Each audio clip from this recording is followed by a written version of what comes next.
Welcome to the Unrestricted with Ryan Johnson podcast, where we will dive into the journey of our guests and get their thoughts on success and what it takes to be resilient. Welcome to Season 2 of Unrestricted.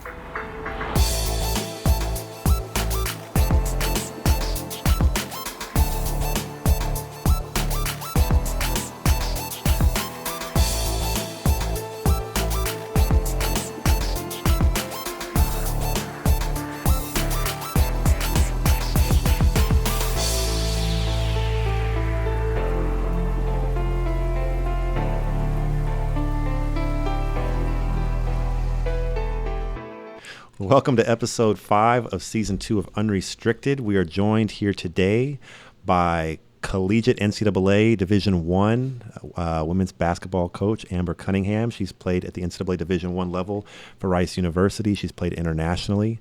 She is coached at the NCAA Division I level. This is not her first stint. She's coached men's minor league. She has a master's degree from the University of Southern California. Welcome to the show. Thank you. I appreciate you having me. Absolutely. And excited to be here. Well, glad to have you. Glad to have you. So I'll start with my first question, which is what I usually ask everybody, is where does your story start?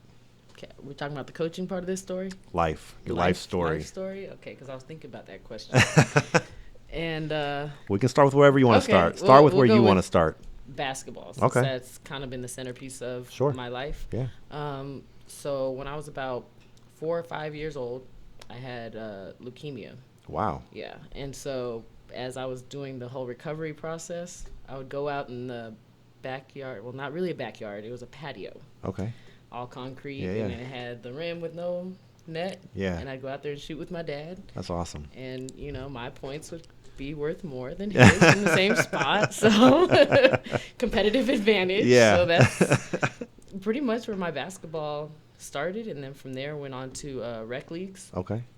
Pan Pacific Park Yeah. in Los Angeles, California. Okay. So a lot of people went through that park and Yeah. others, but yeah, Pan Pacific. So That's awesome. Los Angeles is a big it's a big basketball city. Mhm. Who was impressionable to you? Who made the impact and imprint on you as a basketball in your basketball pursuit from LA? A lot of people that come out of Los Angeles. Yes, there are.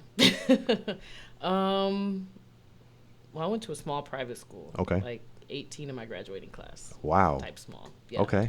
And actually some of the older players there Yeah. stood out. And at that Yeah. time, we kind of had a rather competitive team Yeah. for our size. And in California, if we were a 5A school, Yes. so that meant we were a small school. Oh. Out there, if you're a 1A or city section type school, Okay. You're the those bigger are the schools. big thousands of kids Okay. type school. I gotcha.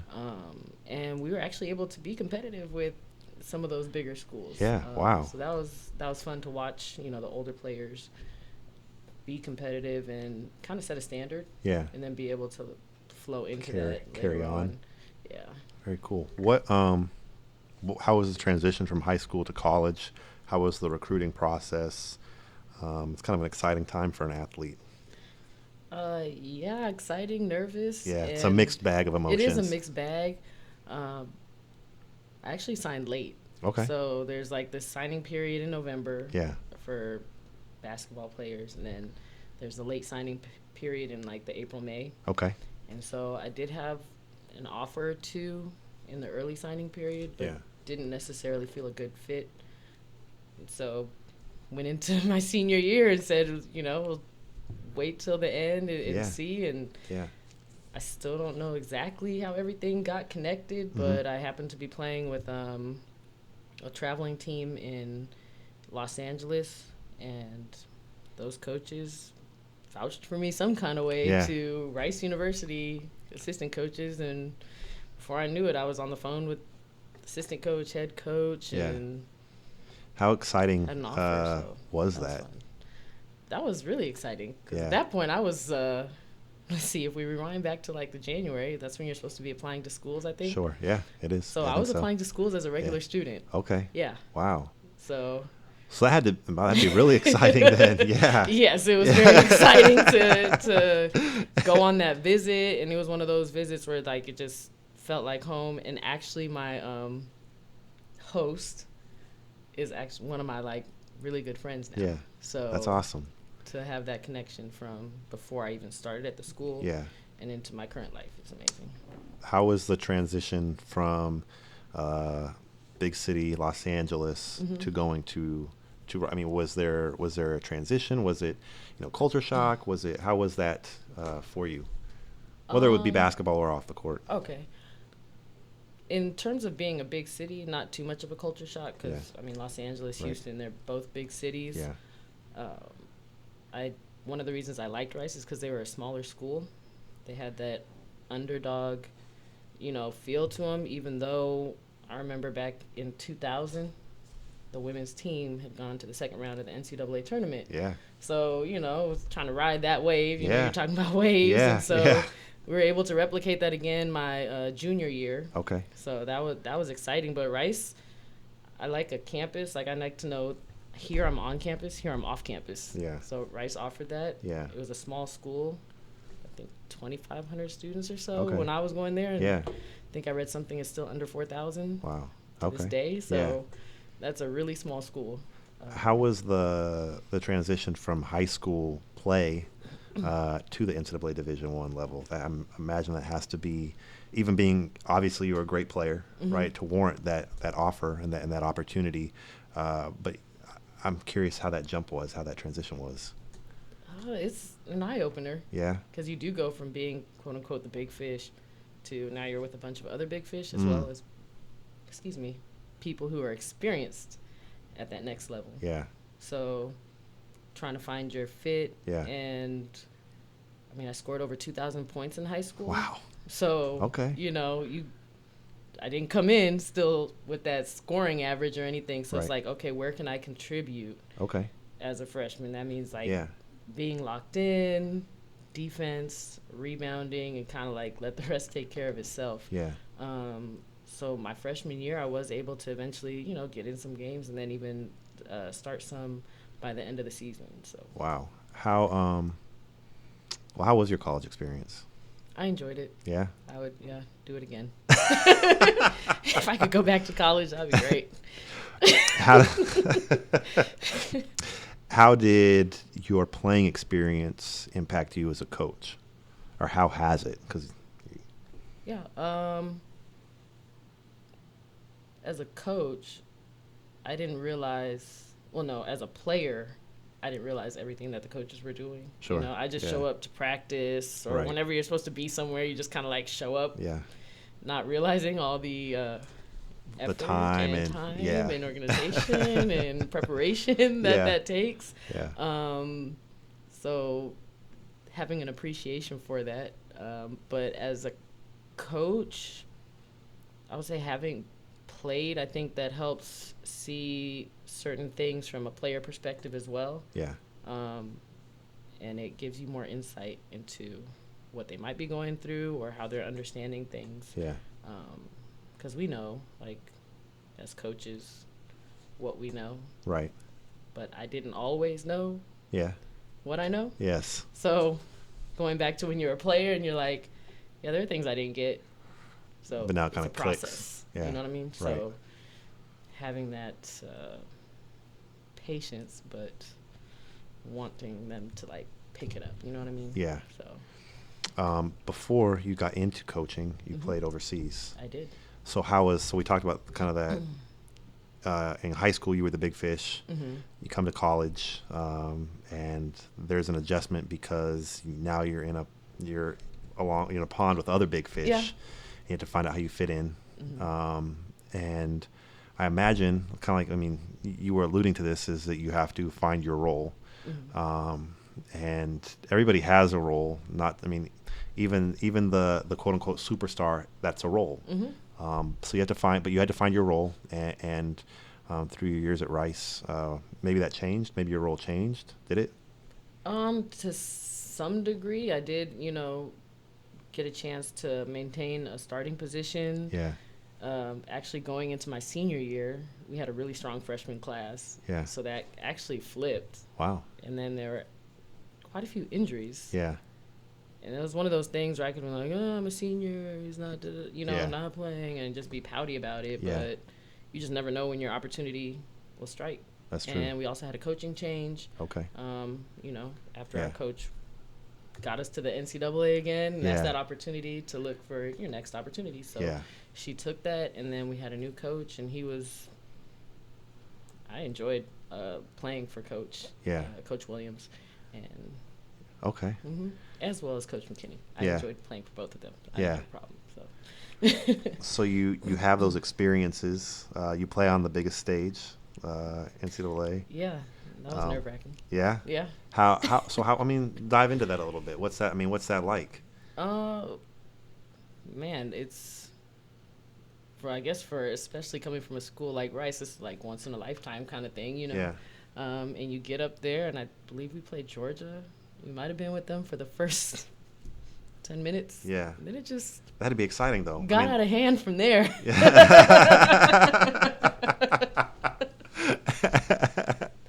But even then, it has to feel validating, I suppose, for the sacrifices you make during the season. Oh, definitely. I would imagine your camaraderie.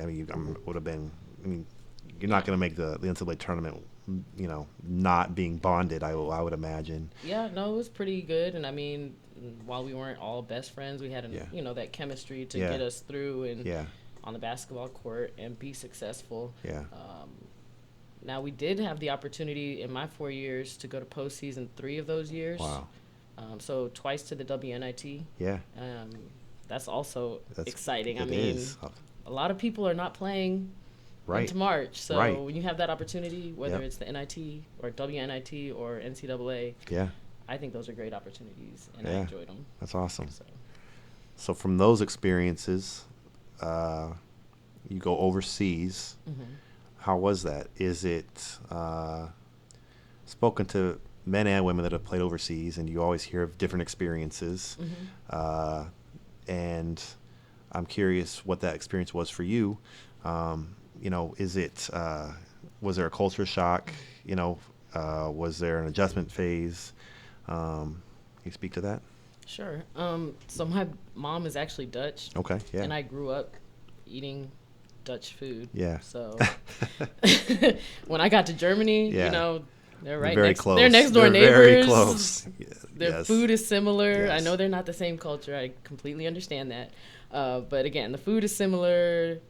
That part was a little smoother. I grew up hearing my mom and my grandma speak Dutch. Yeah. So while I couldn't speak it fluently, I could understand what they were saying. Yeah. Which helped me in trying to learn German. Yeah.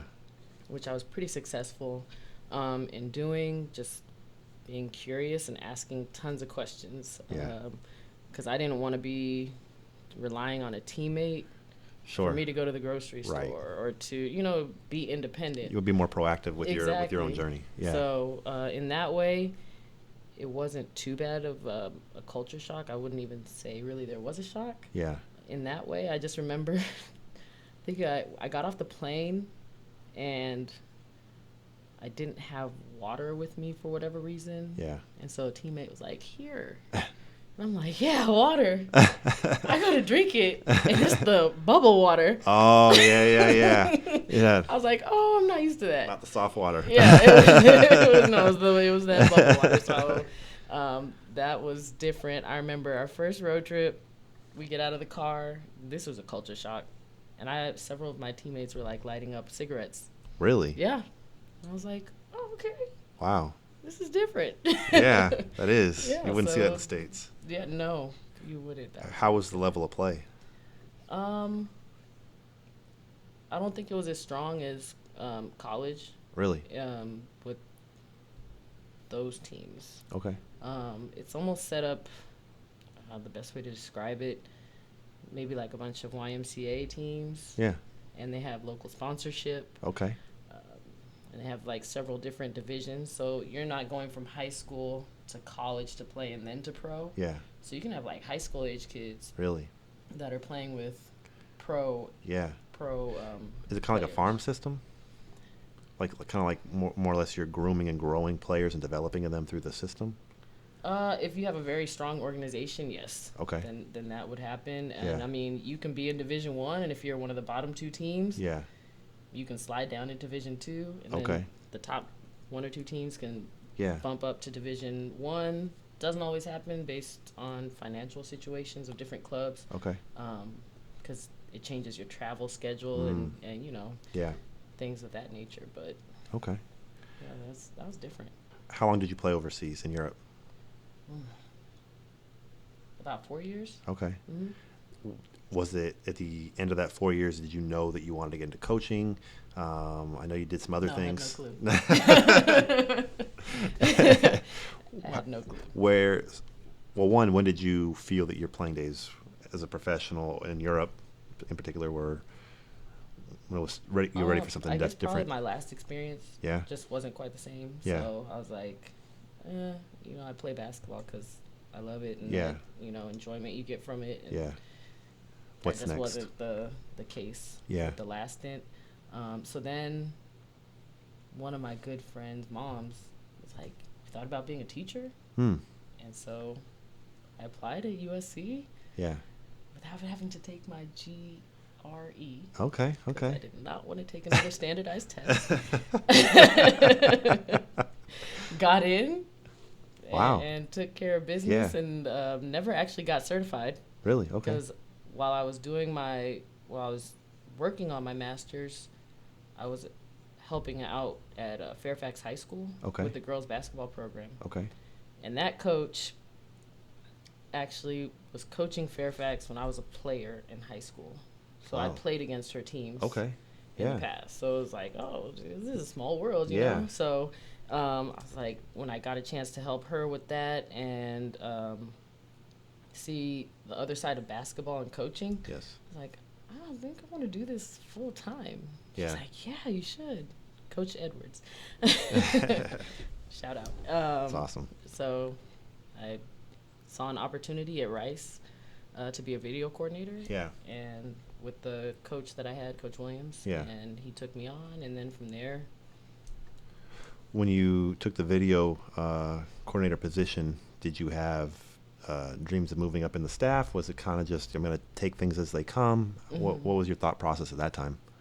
I would have loved to have moved up the staff at Rice. I mean, I enjoyed my experience there, and it was a great place. I still think Rice is a great place. Calls. Yeah. But, things worked out differently. Yeah. Coach Williams was like, you say you want to be an assistant coach. Here's an opportunity you should apply for. I did that because, the people on his staff weren't, moving. So he was like, yeah, go ahead and apply for that. So where did you go after Rice? I went to ULM. How was that? Well, it was a bona fide assistant coach position. Yes, it was. So how was that transition from video, the responsibilities and everything goes into that video coordinator position? Oh, that was real different. Yeah, there's more on the line, but you have more hands-on. Like, as a video coordinator, I can't do anything on the court with the players. So, that's a great way to learn, too, because, it's like listening. Yeah. And taking in what coach is saying at practice, the assistant coaches are saying at practice, and, in the office or whatever. So to take in all that information is also a great way to learn.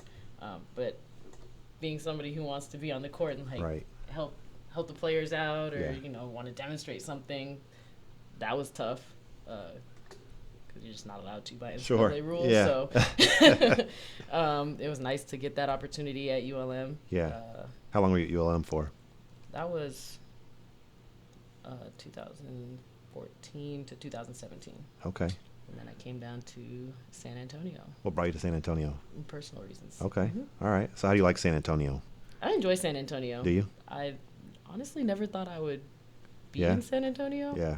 Because I can. I've taken the drive from LA to Houston, and I was like, every time I looked out over the highway, I'm like, oh, okay. Nice.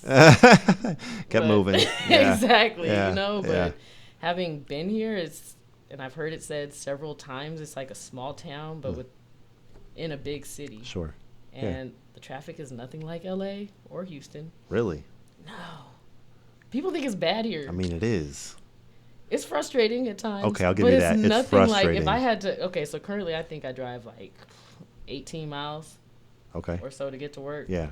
There's no way I could do that in 30 to 45 minutes in LA. How long would that take you in LA?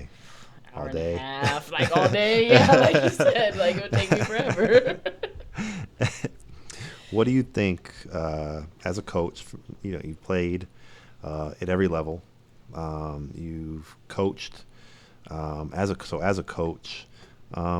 What are your thoughts, or what do you have to share with players from your journey, as far as those that are looking to move up the ranks? Right. So you could be talking to the high school player that is making that transition to college, or the college to the pro, or even the pro player that's looking to move up the internet. Like, there's ranks in the international game to move up those ranks. What advice do you have for those players that are going to be making a transition?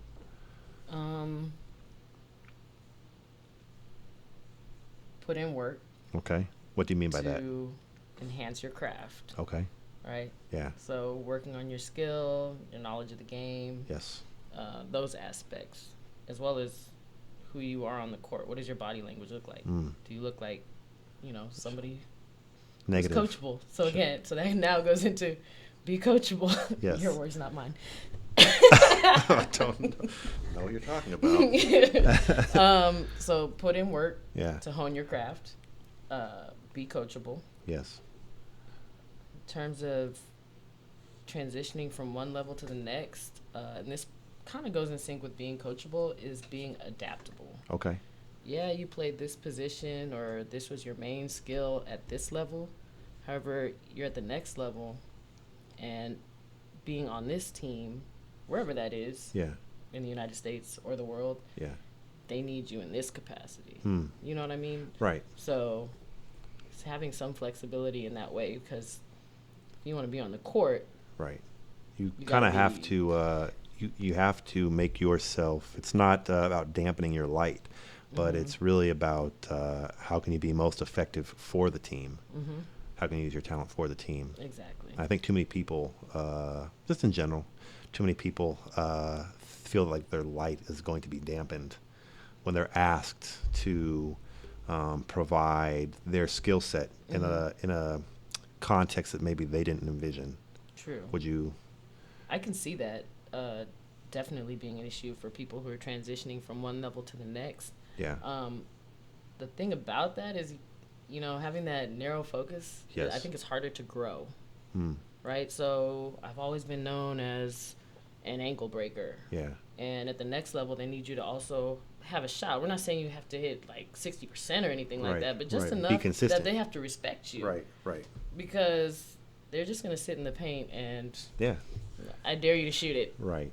So, but if you're open to that feedback and working on your game and improving your shot, well, you can still do all that driving stuff. And now you've actually opened up your game.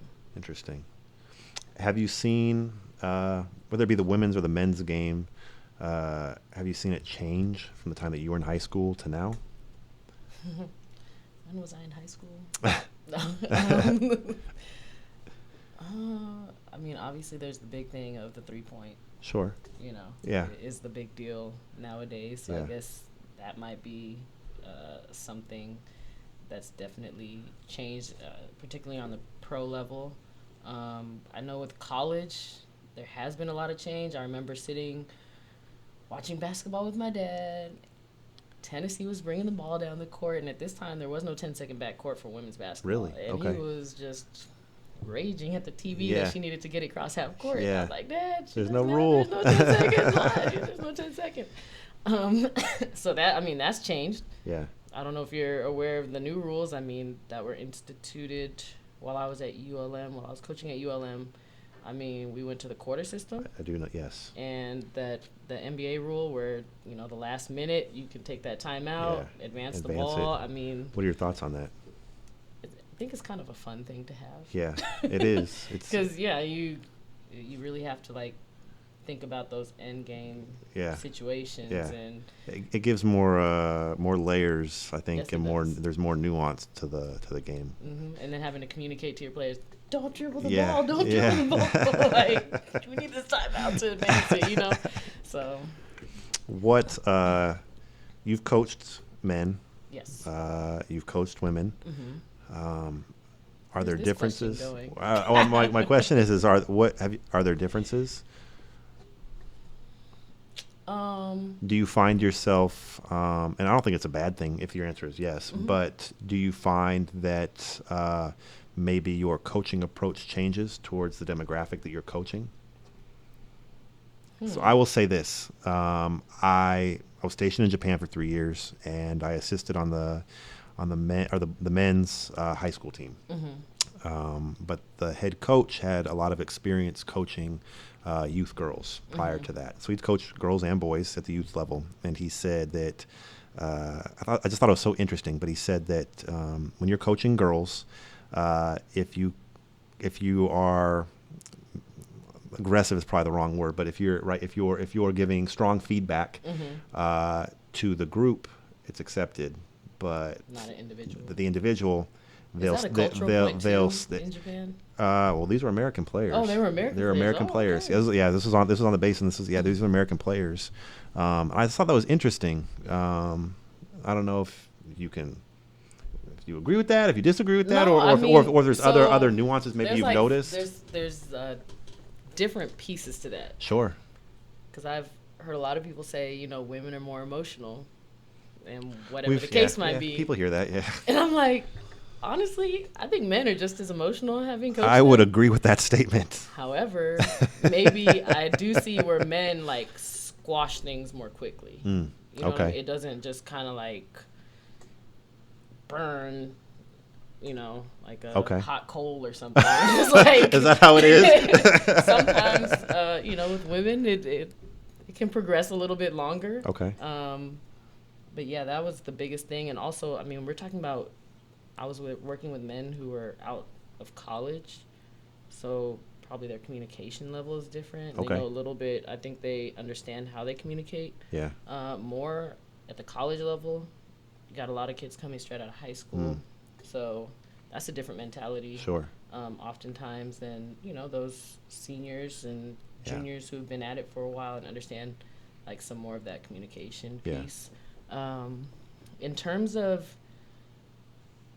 what you said about putting people on the spot versus addressing a group, I think that speaks to the art of coaching, and whether it's men or women.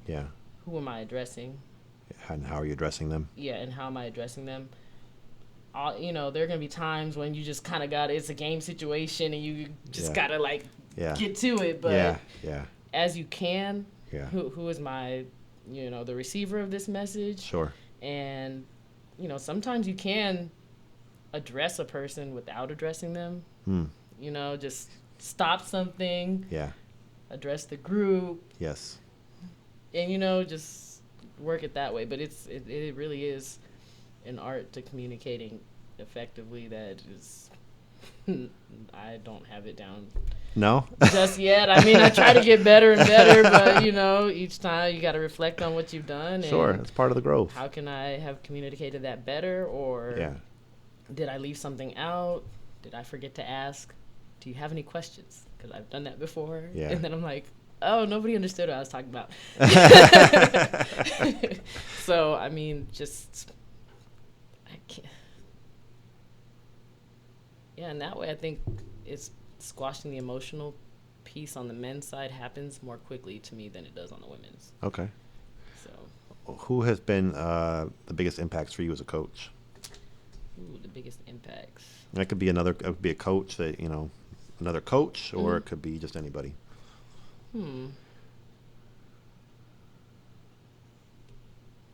Definitely my dad. Okay. Why? He got me into this basketball thing. Yeah. Like I said, way back when. Yeah. Attended like every game. Yeah. Home or away. A bunch in college, both in Houston and at our games. We were in the WAC, so it was a little easier. We played San Jose State. Okay. And Fresno State, so they had a chance to see me more. Yeah. And that was like my dad passed away in 2017. But again, he was the champion of basketball in my life. Yeah. So definitely he's a huge part of it. Like I said, Coach Edwards at Fairfax High School. Yeah. Coach Blue Pilgrim, he was my high school coach. Yeah. Yeah, great great ability to teach the little parts of the game and putting things in different ways to understand it. Coach Williams for helping me get started, in this. Coach Dow who's my coach, my head coach now. Yes. For taking a chance on me and bringing me into the actual coaching profession. I mean, there's so many people, really, that have impacted me in some way. You as well, don't say Coach that. Marcus. Don't do that. It's true. Would I have been coaching guys had I not met you? Probably not. Don't be bashful. Oh, geez. What is your ultimate goal in coaching? My ultimate goal in coaching. Well, I want to see those that I work with succeed. Yeah. So that's part of the goal in terms of impacting players and helping them to be better players on and off the field. Personally, I mean, I'd love to be a head coach one day. Yeah. So just taking in as much as I can from the people I work with, YouTube University. Yeah. Talking with former coaches and bosses that I've had. And even people not in the field, again, communication and that crossover of skills is huge. So you're on the road a fair amount, and your schedule is quite busy. How is that? What is the college basketball world like for a coach?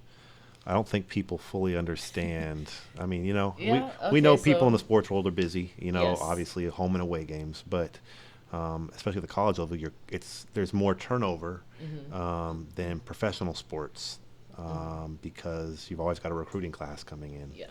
So. Yeah, I think there's a huge misconception that what we do is like practice 8 hours a day and have a whistle and practice plans. Yes. We'll break it down. We just came off of July recruiting. That's a huge recruiting time period for college sports. That first week of July, on the road, get back, you're planning the strategy. Who's going to call who's going to do this, blah, blah, blah, working on, okay, now where are we going? Not where are we going next because we know that by now, but all right, this is our plan of attack. Okay, these kids are here, those kids are there, and then going out again for another week. Yeah. And we have it easy from what I understand compared to coaches who have been in this business far longer than I have when every day in July was a recruiting, a recruitable recruitable moment. Period. So that's that's crazy. Then we have camps. So during the summer, you're also trying to put together camps. Sure. So this year we were able to get in 3 elite camps. Next year, I know. What are the purpose of those camps? It's a chance for kids to see what it's like to work with the coach at this school. So you can see what drills they do, how do they coach, and get another opportunity to work in person with the coach, because you don't get that opportunity. It's not like we can go to their high school and be like, okay, do this drill, let me put you through that. Is that a camp that people sign up for? Is it a camp where you put invites out? It's like an invite only. How does it work? No, these camps are open to all. Open to the demographic, whoever that demographic may be. Typically for elite camp, it's going to be high school age kids. Okay. But it's open to all high school age kids. Interesting. How long do those camps usually last? It depends where you go. I've seen some coaches where they have all day clinics. Ours are typically 2-hour, 3-hour camps to get through the skill development. Sure. Get what is that called? A window into some of what we do. Yeah. Do you foresee yourself, as a coach? Is it the WNBA? Is it international that you would like to go, or you would love to, or is it continuing on at the NCAA level? There's always, there's so many levels in the college game. There really are. International would be amazing. Yeah. I mean, I love languages and traveling. Yeah. And I know it's a different type of every job is going to have its stressors. Sure. For whatever reasons. Yeah.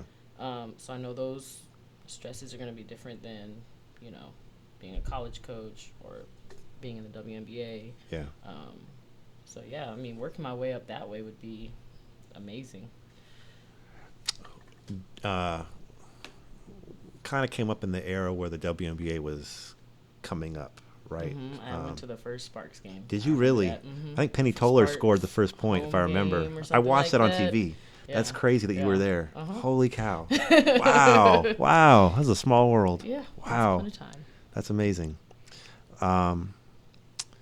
What did, if at all, the women, those founding members, because it came right off the heels of the '96 Olympics. I mean, I remember, like Lisa Leslie and Rebecca Lobo and Cheryl and Tina and everybody. Pretty much named them all. Dawn Staley, right? Yeah. I mean, they're iconic, and I think that I know as an NBA lover of the NBA, I missed out on the Bill Russell Celtics and that experience of watching a league form by 40, 50 years. But to be around to see a pro league develop like that. I mean, did that impact you as a basketball player? How did it? I mean, can you speak on that a little bit? I mean, it was definitely exciting to have, especially in LA team, with the home team Sparks. To root for, and they were good right away. All those people you named, they're just because you knew about them even as college players. You know what I'm saying? And then to see them, it was a different almost, I don't want to say culture, but they right. Because there was no WNBA, the college game was so, I don't say important, but it was kind of that was pro experience. It was kind of the pinnacle at the time. And I think it's unfortunate that women like Cheryl Miller, didn't get that opportunity. And she's not the only one. No. But I mean, if anybody's watched the Reggie Miller 30 for 30, I mean, the story of him, kind of bragging in the front seat about how well he did after a high school game, and his dad was like, yeah, Cheryl had a good game too. He's like, well, what'd you get? And 106, right? I think she scored 106, 104. I mean, it's amazing. But I just being in LA, especially at that time, I would think coming up as yourself, I think that must have been impactful. Yeah, it definitely was. That game was very electric. Yeah. Yeah. Just to see that, and then to be able to watch them on TV, something that you didn't get that experience before. Yeah. And then with the Houston Comets, it was just sad to see them fold, Right. And then that is unfortunate. San Antonio moved to Vegas. Yeah. But at least they kept the team alive. They didn't just fold the whole program. Yeah. I mean, I don't really know how to put it in words. Yeah. Especially now, seeing those same people as coaches, like Dawn Staley's coaching now, Tina Thompson, and Cheryl Swoops. Did it give added, I wouldn't say fire, or I guess, but knowing that the college game, or even, that wasn't going to be a stopping point. That was no longer, right? It didn't have to be the end. And obviously the international game has been around for years for men and women. But did that add, I guess maybe a little more excitement, growing up? I mean, it added a different level of opportunity. Yeah. And possibility. And funny that you bring up international, because I feel like international was a concept when I watched Love and Basketball. It is. It is. It wasn't through the basketball channels that I was right. Aware it became of a conscious awareness of movie. It was through the movie. I'll admit the same, actually. Yeah, it's funny that you say that. Yes. Yeah. Yeah. So. Great movie, by the way. Yeah, it was. Do you have any advice?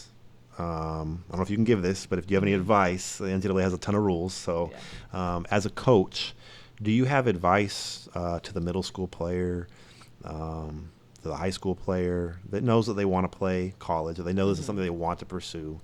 Do you have advice for them, whether it be on the court advice or off the court advice? I think that goes back to what you're asking about, leveling up, basically. Is continue working on your craft, be coachable. Yeah.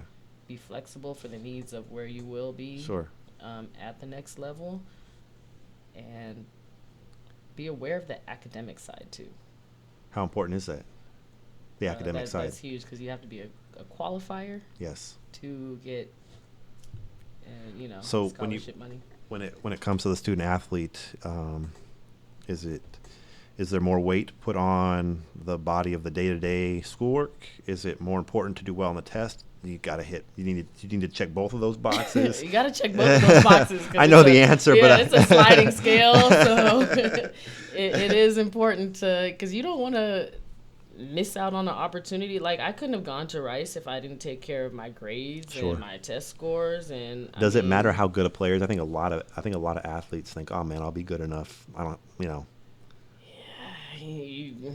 don't fall into that trap. I wouldn't take that chance. I would not fall into that trap. Yeah. I'm just going to be good enough and figure it out. But I mean, to each their own. Yeah. I just, and if you need assistance academically, one thing that's hard for anybody to do is ask for assistance. Mm-hmm. So even as a college student, it's hard to ask for assistance. But if you need assistance, you gotta ask. Yeah, because nobody knows. Right. Until, for this particular instance, final grades are posted or you say something. Right. Like, makes sense. Yeah. Do you have any advice for anybody that is looking to get into the coaching world? There is no one size fits all to get into the coaching world. Can you elaborate on that? Yeah, I can. You got high school. That's an entry point. You have video coordinator positions. You have director of basketball operations positions, graduate assistant, AAU. I mean, there's just so many avenues to get into it. And even if at the school that one of my assistant coaches started as a manager, then was a director of operations, and then moved up to coach. So, like I said, there's just so many avenues to get into it. Being open to the different opportunities, kind of the springboard to the next opportunity, and keep using those opportunities. Exactly. Awesome. And all that. Awesome. Who were the big? I know we talked about your coaching, but as a player, who were your big inspirations? Oh my goodness. Outside of your dad. Outside of my dad. Yes. Let's see. I definitely remember like the Cheryl Millers, Dawn Staley, Tina Thompson. Yeah. Those big names.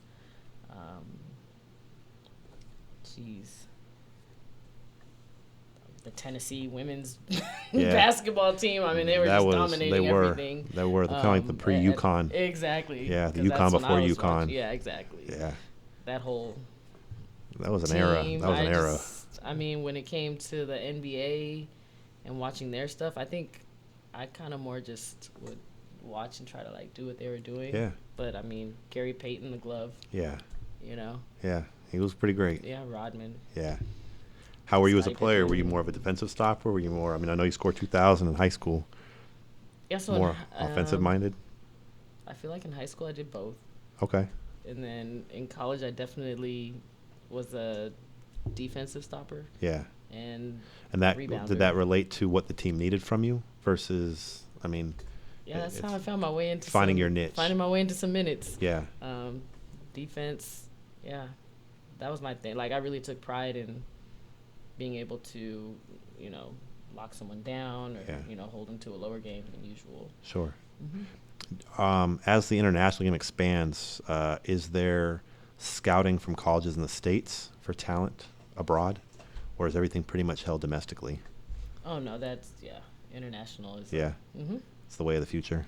It is the way. The way. It's just the way of the current. Not the way of the current, not the way of the future. Not in terms of no American kids, but just yeah, it's open. Already It's already going. A lot of kids come in, international kids come in through junior college level, and then get in it that way. But there are tons of opportunities. So would you say there's a lot of there is value for players to use the community college athletic system as a springboard? Oh, definitely. Just like you were asking about the academic piece. Yes. Right. So if you don't qualify, you can go to junior college. Right. Get college experience. Yeah. Be recruited. It's not a knock athletically, at least it's not a knock on a player's resume. No, because everybody's path is different, Sure. right? So if you have to go the junior college route Yeah. for whatever reason, maybe somebody didn't notice you. Right. You play with that chip on your shoulder, Yeah. and you put in your work, right? Now you're getting seen, Yeah. minutes. Coaches are going to know that you have experience playing against bigger girls and college age competition. Yeah. You touched on working on your craft. Mhm. Are there specifics within that a player should focus on? At least going from the high school to the college level. I always have tighter handles. Yeah. Yeah. How important, like Shooting. whether it's footwork or endurance, cardio, Footwork. strength. That's probably one of the most overlooked ones is cardio. Really. Mm-hmm. Because you got to come in and be able to. The court's longer. Right. The players are stronger. Yeah. They're faster. The adrenaline's going to be going probably more at this level, especially in the beginning, I would imagine. Mm-hmm. Yeah. Oh yeah, definitely. All right. That's probably one of the biggest. Oh, this is what I signed up for. Right. I can't breathe. No.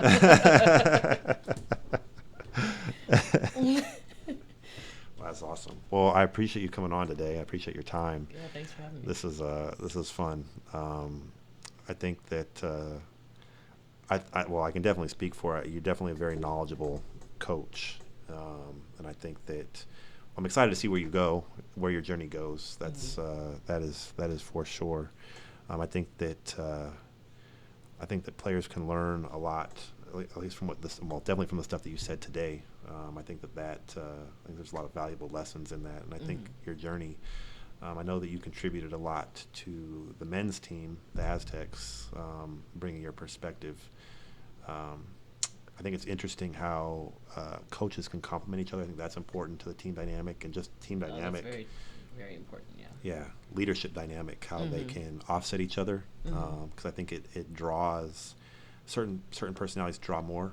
You know what I mean? And you play off each other and you draw more. And I think that that was definitely effective for us. And I'm excited to go catch your games and see how it works for you guys.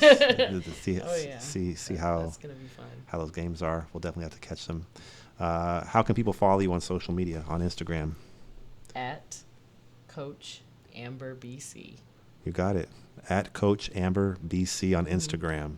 Well, this has been another great interview. These are not. These are not edited? We have the ability. We can edit. Yeah. Oh, because you had that question about what's been a challenge on your journey? Yes. Or something like that. Yeah. It's challenging. And I just had a funny reply for you. You want me to ask you again? You want me to ask? Sure. What do you want me to ask? The last question was something about the challenge of the journey, coaching journey or something? What's been your biggest... All right, so we're going to pause here. Okay, cut at this moment. And now we're going to start now. What has been the biggest challenge in your coaching journey? So one thing has been practice plan paper and whistles. Whistles. Yeah, so they never teach you how should you fold your practice plan. You know, really? Some people like to tuck it in the shorts. Yeah. Like to keep it in their pocket. Yeah. Then the whistle, like, do I hang it over? You hold it, wrap it in your fist, and just right there. Yeah. Exactly. Okay. So, no, but to seriously answer your question, making sure you make time for self-care. Okay. Yeah. Because what good am I to any of the players, my colleagues, the team, if I'm not healthy? Right. You know, mentally, physically, all that. So I saw something. That's interesting you bring that up. I saw something recently where it said that, people can ask you, if you're available to do X, Y, and Z, right? And you can say, no, I'm not. And just because you say no, you're not, doesn't mean it's because your schedule is chock full. True. But it means I'm not available for that because it speaks to self-care. Exactly. Maybe you need your time. Everybody needs their time. Yeah. That's interesting. Yeah. That's very interesting. No, I saw that. It was, I think, Jessica Kern at Tennessee State University. Okay. She had posted on Twitter. Yeah. And I was like, man, ain't that the truth? Yeah. That's awesome. That's awesome. Well, thank you for coming on. I really do appreciate your time. I know you guys are busy over there. So Wish you a great season. Thank and you. we will definitely See you in the stands. Oh, absolutely. I'll be the loudest one. I'll have an obnoxious sign. Okay. Okay, I'll probably Very get nice. we'll get like a fat Fat head head. made of amber. All right. Yep. Hey. Well, I'm all in. All right. You're either all in or you're all out, and I'm all in. There All we right. go. Yes. Awesome. Well, again, thank you for coming on. This has been an interview with Amber Cunningham. She is an assistant head coach of the NCAA Division I level. She's played professionally overseas in Europe. And this has been another interview with Unrestricted with Ryan Johnson. Catch us again. Unrestricted is produced by DJ Unprotected and Elliot Mills and is a production of Aztec Nation in partnership with Where Grinding Never Stops. Please subscribe to us on iTunes, Spotify, and YouTube so you don't miss out on weekly content released every Monday. And follow us on Instagram for behind-the-scenes content by searching @un_restricted.